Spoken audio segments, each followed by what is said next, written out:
dignité et l'amour du travail aux enfants qui ont commencé par vivre sciemment de l'aumône.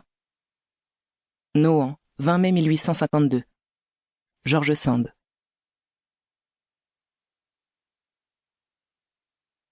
Avant-propos. Nous revenions de la promenade, R et moi, au clair de la lune qui argentait faiblement les sentiers de la campagne assombrie. C'était une soirée d'automne tiède et doucement voilée. Nous remarquions la sonorité de l'air dans cette saison et ce je ne sais quoi de mystérieux qui règne alors dans la nature. On dirait qu'à l'approche du lourd sommeil de l'hiver, chaque être et chaque chose s'arrange furtivement pour jouir d'un reste de vie et d'animation, avant l'engourdissement fatal de la gelée, et comme s'ils voulaient tromper la marche du temps, comme s'ils craignaient d'être surpris et interrompus dans les derniers ébats de leur fête, les êtres et les choses de la nature procèdent sans bruit et sans activité apparente à leurs ivresses nocturnes. Les oiseaux font entendre des cris étouffés au lieu des joyeuses fanfares de l'été. L'insecte des sillons laisse échapper parfois une exclamation indiscrète, mais tout aussitôt il s'interrompt et va rapidement porter son chant ou sa plainte à un autre point de rappel. Les plantes se hâtent d'exhaler un dernier parfum, d'autant plus suave qu'il est subtil et comme contenu. Les feuilles jaunissantes n'osent frémir au souffle de l'air, et les troupeaux paissent en silence, sans cri d'amour ou de combat. Nous-mêmes, mon ami et moi, nous marchions avec une certaine précaution, et un recueillement instinctif nous rendait muets et comme attentifs à la beauté adoucie de la nature, à l'harmonie enchanteresse de ses derniers accords, qui s'éteignaient dans un pianissimo insaisissable. L'automne est un andante mélancolique et gracieux qui prépare admirablement le solennel adagio de l'hiver. Tout cela est si calme, me dit enfin mon ami, qui malgré notre silence avait suivi mes pensées comme je suivais les siennes. Tout cela paraît absorbé dans une rêverie si étrangère et si indifférente aux travaux, aux prévoyances et aux soucis de l'homme, que je me demande quelle expression, quelle couleur, quelle manifestation d'art et de poésie l'intelligence humaine pourrait donner en ce moment à la physionomie de la nature.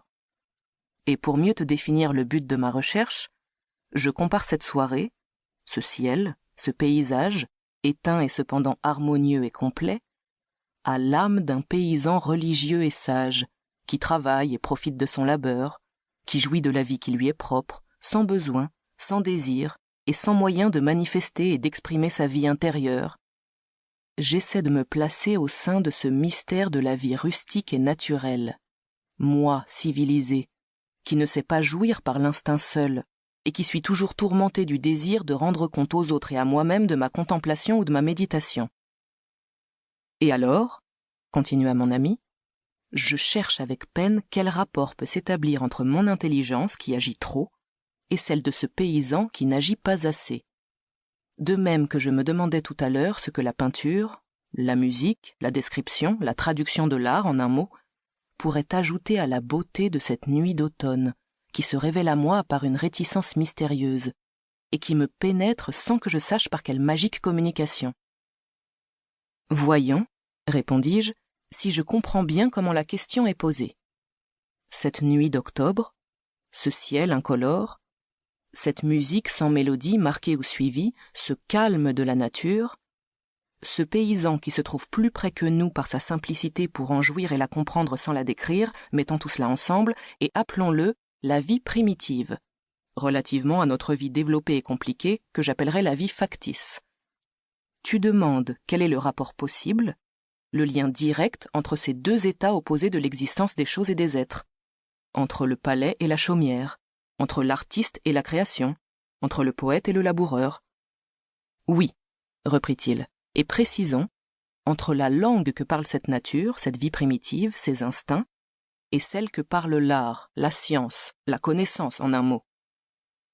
Pour parler le langage que tu adoptes, je te répondrai qu'entre la connaissance et la sensation, le rapport c'est le sentiment. Et c'est sur la définition de ce sentiment que précisément je t'interroge en m'interrogeant moi-même. C'est lui qui est chargé de la manifestation qui m'embarrasse.